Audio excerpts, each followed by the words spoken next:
Hey guys, welcome back to Maelstrom Gaming Studios. I'm Craig. And I'm Connor. And we have a meta watch? Should we call it that? I don't know. We're going to have an analysis of how everyone is doing with the Warzone Nephilim. We are about halfway, 1/3 of the way through Warzone Nephilim right now.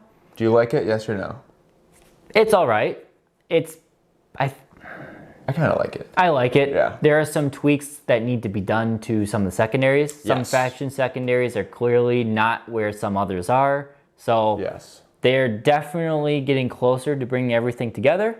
They just need to take a little bit off the top, a little bit off the bottom, and they'll be in a good spot. Yeah. But we're going to talk about how those armies are doing. We'll go over pretty much every army right now and see their win rates, how many games they're playing it, compare them from the bottom to the top. So if that all sounds good to you guys, please like and subscribe to stay up to date on all of our content here at Maelstrom Gaming Studios. And if you want to help support the channel just a little bit more, do consider becoming a member or check out our Etsy shop in the link down below. All that money just goes back into creating better content and more content here for you guys. So with all that out of the way, let's dive into today's video.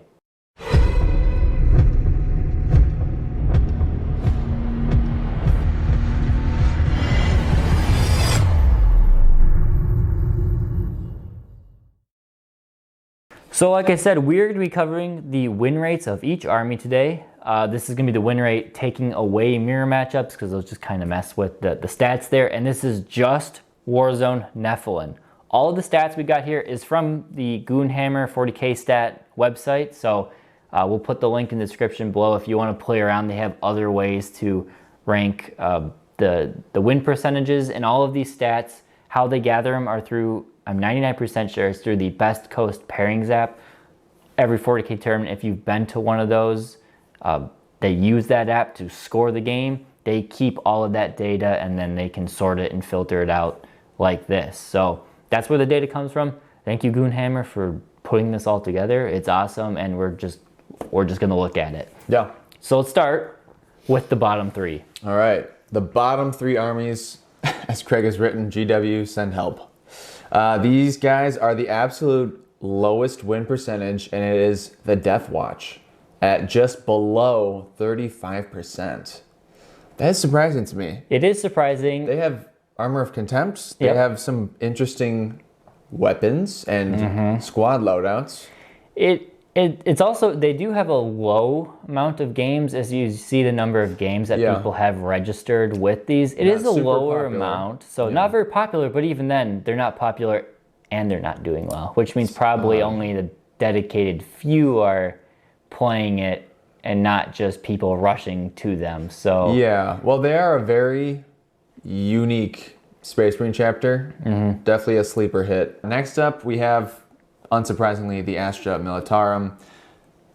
It's funny that they're above Death Watch. They're at 37.42% with around 500 games played. You know, at this point, I'm surprised they even have that high of a percent. The GW's done a lot to buff them, and I know if you really work a list, you can make it powerful. Yeah. I think part of it is the army is just, you need a lot to make it good, and even then it's it's like it's like the Tyranids were before you got your new book. It's like the data sheets are bad, and GW's just been trying to throw anything at them to any special rule to pull that percentage up. Yeah.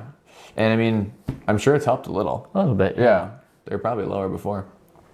Third to last is just generic Space Marines. So people playing custom chapters so vanilla custom chapters, basically. I think this would also technically include Salamanders, Ultramarines, White Scars, not Black Templar, Iron The Hands. ones that don't have the supplements that don't have the new 9th edition supplements are all rolled into these ones as well. So most Space Marines are at 38% essentially, with 2,000, almost 2,300 games played.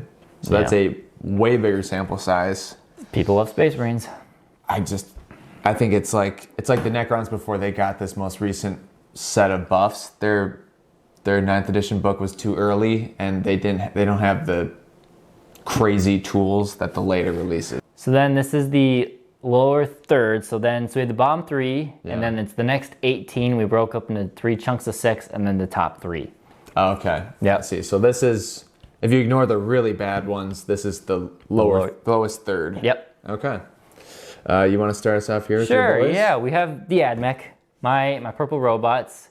Once the absolute biggest, baddest menaces of 9th edition, now really struggling. This is after the re-gifting of the core keyword to your chickens? Yep. So the big reason why I think AdMech struggle is because they really do rely on command points. And oh, yeah, right. not only did they cut command points in half, Yes. they made it so you had to pay for all your warlord traits and relics.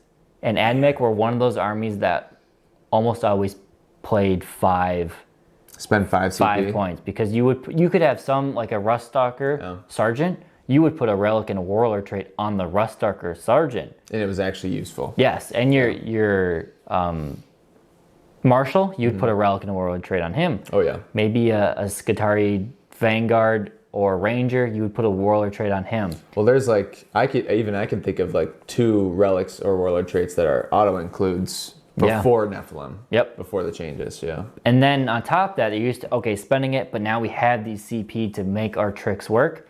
They can't do all of that anymore. So they're struggling, and Their points they're more expensive now. they're more expensive, and it's a more melee focused meta, and they have only one real powerful unit in melee. Rust Stalkers? Yeah. Yeah. They're the only ones who really can hold their own. The rest of them just kind of die in melee.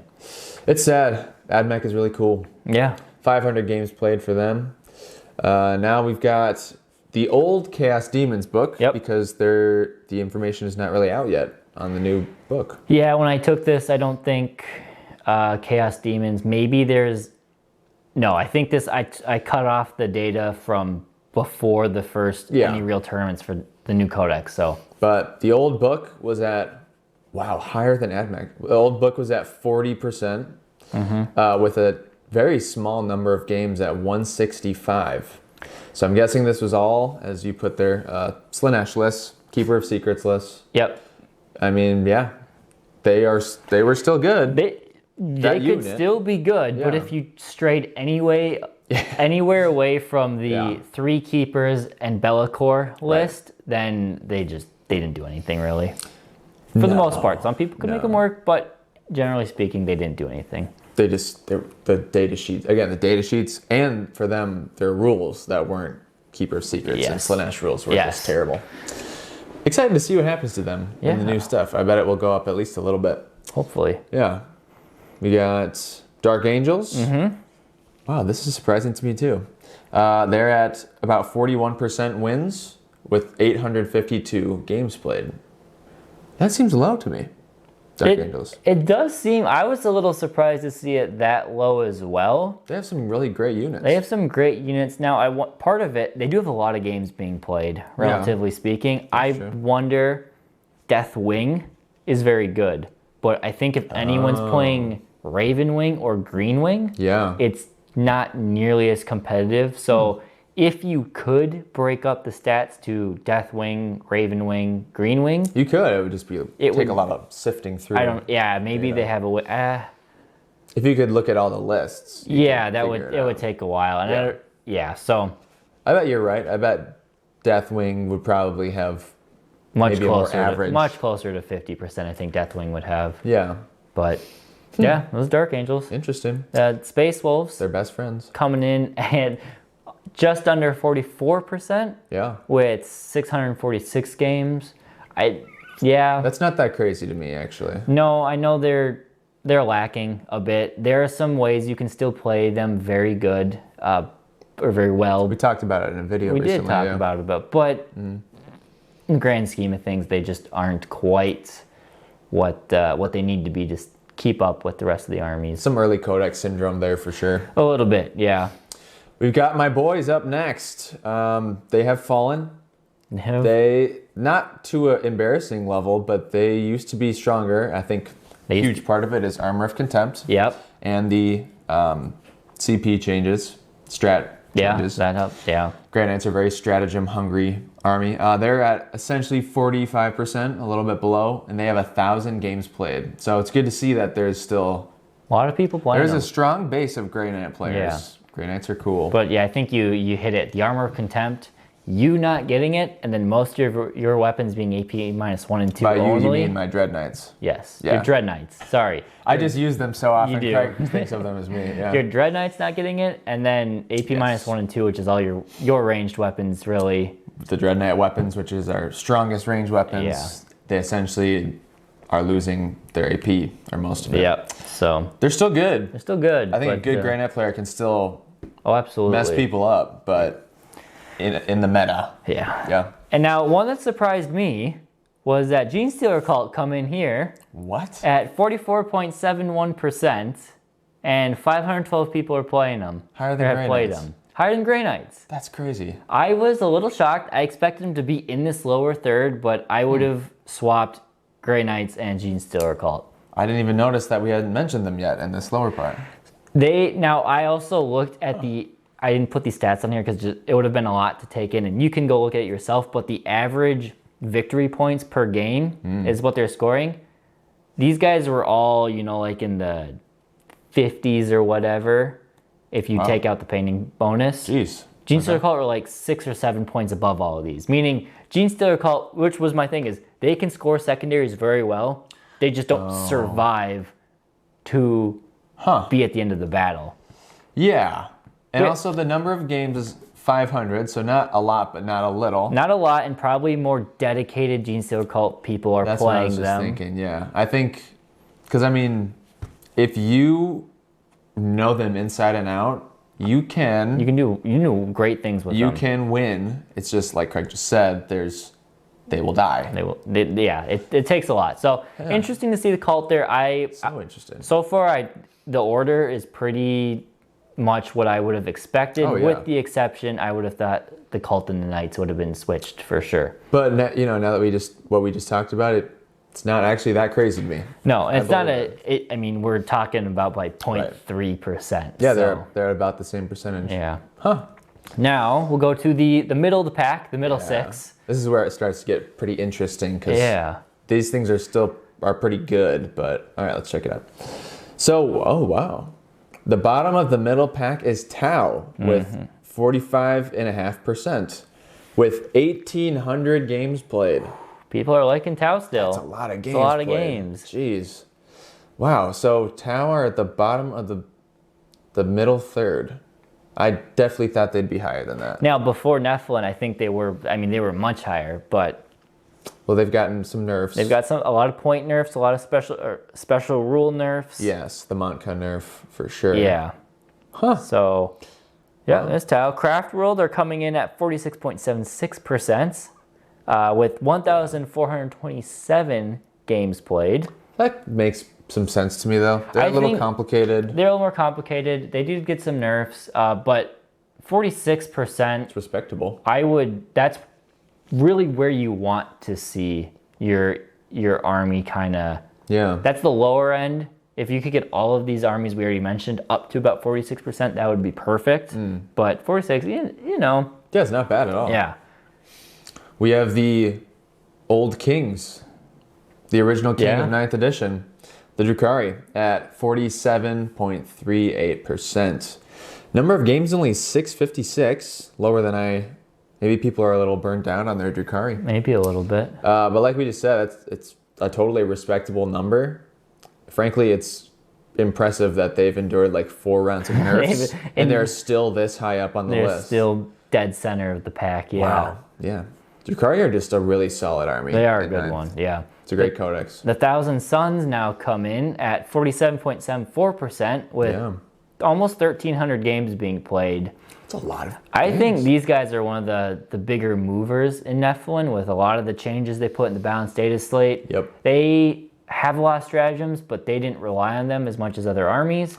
It comes from their psychic. They're psychic, which hasn't been nerfed at all. Right. So they're still kicking strong.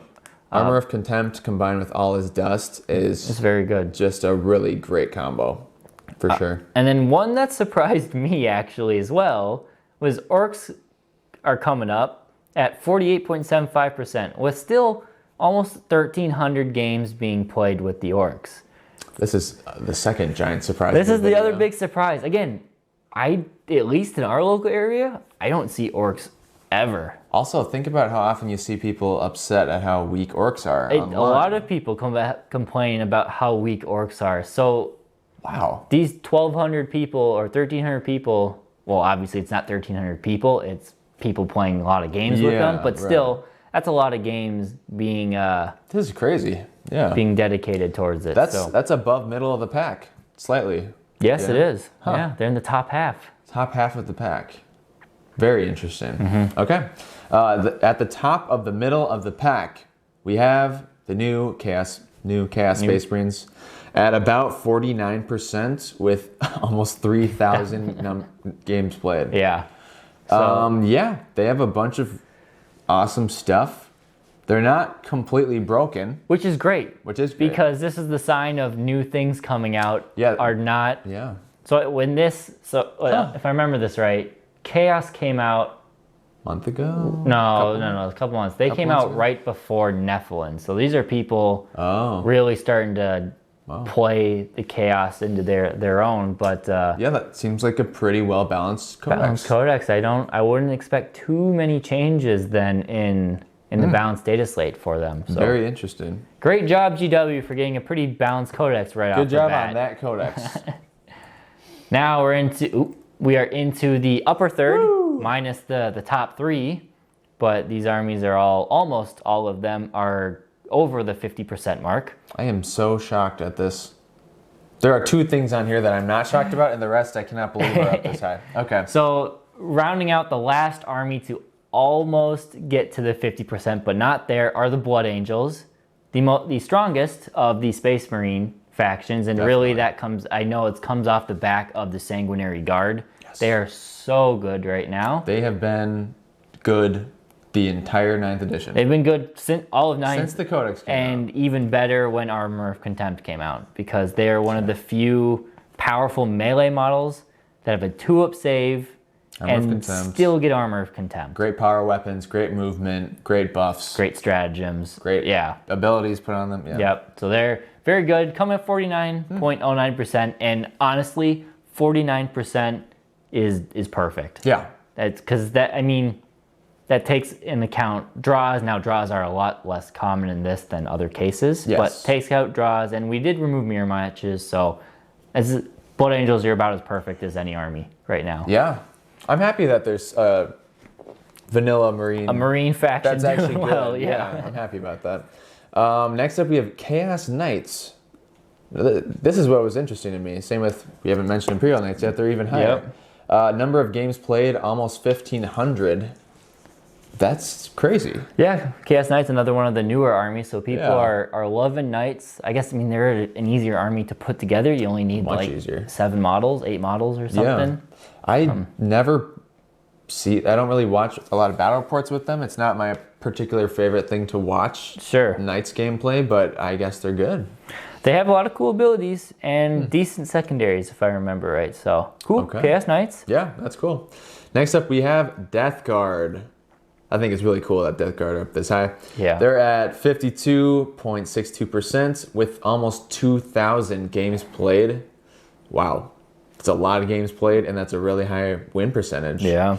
Again, Armor of Contempt. Armor of Contempt's done well. I don't think they need to spend a lot of CP to be good. No, they don't. I think it's in their data sheets. It's more in their data sheets. They don't need a ton of... They do have some great strats. Yeah. But not a ton. They also really got buffed with the secondaries. Their secondaries are pretty good if you build your list around them. They're very achievable. Okay. Well, that makes a lot of sense. So that's helping them out a lot there. Wow. Then coming in at a big step up, 54.2%, we have the Tyranids. Wow. Rocking in with 9 games shy of 2,000. So a lot of people still playing the Nids. They are still performing very well. I think most of this is on the back of Leviathan, which is fine. But there are some other armies going in there. So I'm not surprised by Tyranids being right here. Maybe a little shocked they're not higher. But from what I hear from people, I think Tyranids are good here. So They're in a good place. I just think they have so many tools and options that are actually useful compared to a lot of armies. It's like what the vanilla Space Marine Codex wish they had right now. Because our Codex it's not technically as big, but outside of Space Marines, it is one of the biggest codexes and the most diverse codexes. And like every unit got buffed almost. Yes. I mean, just Tyranid warriors, compare what they did before this codex to what they do now, and it is night and day. Tyranid warriors are still the best troop choice in the game. They're so stinky in a good way. In a good way for Tyranids. Yeah. Yeah. We got Imperial Knights in second place. This is the last. Yeah. No, well, technically fifth place. Fifth place? This is the upper third. Oh, right. So upper third minus the top three. Oh, minus the top three. Okay. Yeah, so in fifth place, we have Imperial Knights, 54%, almost 55%, with almost 1,200 games played. What is it about Knights? They're good at objectives now? They must be. Well, the big ones, they can hold objectives better. The little ones can hold objectives better too. True. And I think some people just like, picking up a couple Knights and slapping down a game. Yeah. I get it. Yeah, so that's it's cool. I wish I had more to say about Knights. I know. We don't know much. We have one Knight. There he is. One Knight. Just hanging out. And two baby Knights. Two baby Knights. But not a lot. I mean, there are people around here who play Knights. Yeah, I mean, it is they're both popular army, but yeah. Good on Knights. Good for them, yeah.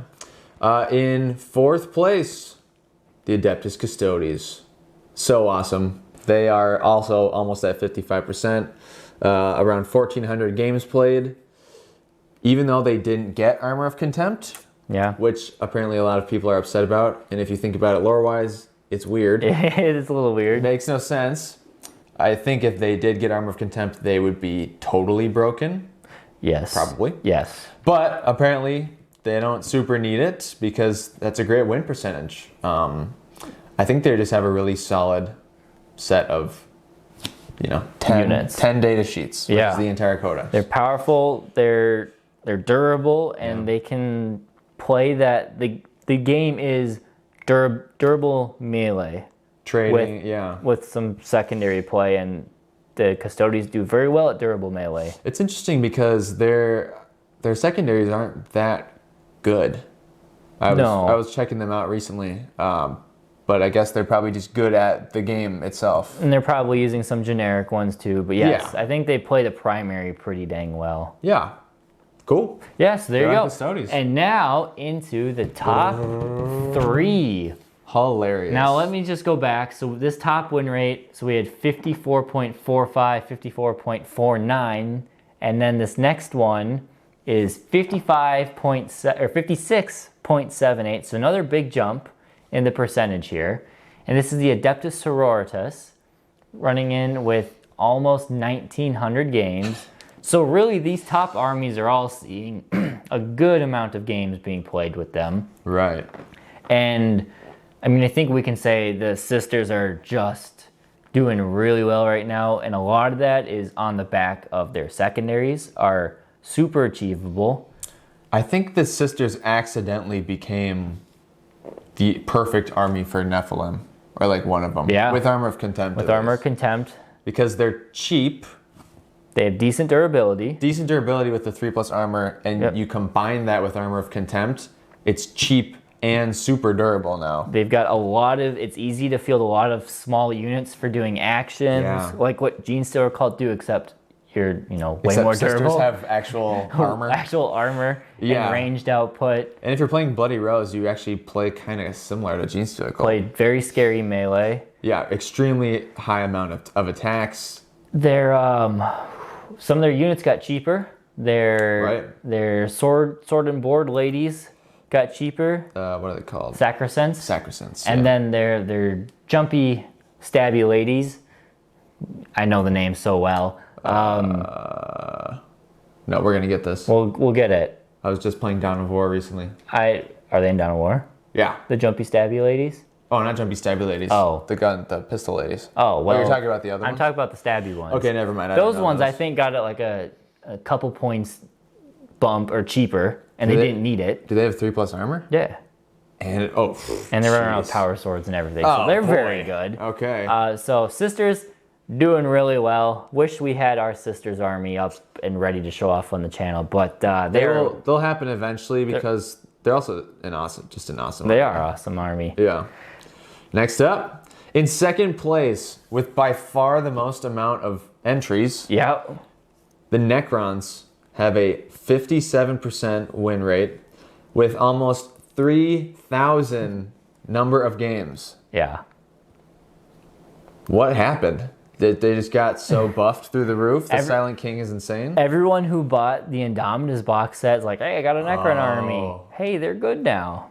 Yeah. People are playing them. The Silent King's really good. Your secondaries got so They got powerful. They got buffed way too far. And what I think to make a long story short, what happened is there's that one custom dynasty that's really good. That's always been a good. It's always been the best choice, still is. So then they got buffed. They were still bad as an army. They got buffed. They were still bad. While they're accumulating these buffs, Yep. they seem bad, which they were, until this final push. Changing the secondaries. Changing the secondaries, dropping some points, made the Silent King 80 points cheaper. Going into Nephilim, the Silent King gives you CP, and Necrons also don't care about CP because we have terrible strats. Yep. It's like for all the past things have just been building the Necrons into this completely broken. I wouldn't say completely machine. broken, but they're very efficient. 57% is a bit Pretty high. healthy, a bit healthy Overfed. there. But yes, like you said, the having more CP than anybody else in the game By far normally, and not having to just spend it to do your things. Yes. like the everyone things are else built does. in. And then every unit in your army can do your easy secondaries. Yeah. It adds up to a great and powerful force there. Yeah, Necrons and Sisters, they had the right stuff for Nephilim to just become absolutely the perfect armies here. And then we go into number 1, which even though they got what most people thought were nerfed into oblivion, the Harlequins rock in at just shy of a 60% win rate. 60%. A lot less games than these other top armies, only 745. Yeah. But that shows that it is a smaller, dedicated number of players playing Harlequins, and they're playing them very well. Yeah. Harlequins are still powerful. They still hit pretty hard in melee. They have a lot of small units for doing actions and completing secondary points. They have all their tricks. All of their Melta tricks, all of their other shooting tricks, and Psychic. some of their psychic. They're still very powerful with great mobility and everything. So 60%. I don't know the Harlequins well enough to say what you could do to tone that down. They're a tough one to balance too, because you don't want to give a points nerf to the troops, because that's most of your army. That is a good chunk of your army, is just troops. I don't know what you would. I don't know. Any of you guys Harlequin players or girls, Harlequin players out there that know what might need to be toned down? I've only played Harlequins twice, 3 times in 9th, 4 times in 9th, and they've crushed me every time. Technically, one of the games I snuck out a win, but we didn't finish it. Had we finished it, he would have crushed me. Man. They just outmaneuver you, outdamage you. Pretty much. Yeah, pretty much. So Makes sense. that is all of the armies. Now, we did technically leave out a few of them. If you go into not Best Coast pairings, if you go to Goonhammer and look at them, again, the link for them is in the description. You can see people who have signed up as pure Imperium. So maybe they played with a bunch of mixed armies or whatever. Or there's Forces of the Hive Mind, which is combining Tyranids and Genestealer Cult. Or there's Eldari, which is, or Azuron, whatever it is, combining Dark Eldar, Harlequins, and Eldar. I skipped some of those just because the number of games was under 200 on most of them. So these are it's the main armies. a handful of people just doing it Yeah. a lot. but we want to cover the main ones, let you know what you thought for all of these. So yeah, that's what we got. Big surprise. What was the biggest surprise for you guys? I had a couple. Yeah, there were a couple for each of us that really stood out as the win rates. And again, this is just for Warzone Nephilim, so taking into account the changes to secondaries and command points and all of that stuff. So that's what we got. If you do like these videos, let us know. Put a comment, like it, everything. We'll do maybe these a little more often, maybe once or twice every. I don't know what else want to call it, patch. I was going to say quarter, like a business quarter. Yeah, we'll come up with those and see how Armies is doing, see how GW is doing with the whole balancing thing. And yeah, that's all we got here. Thank you guys for watching, and we'll catch you next time here at Maelstrom Gaming Studios. Thanks, you guys.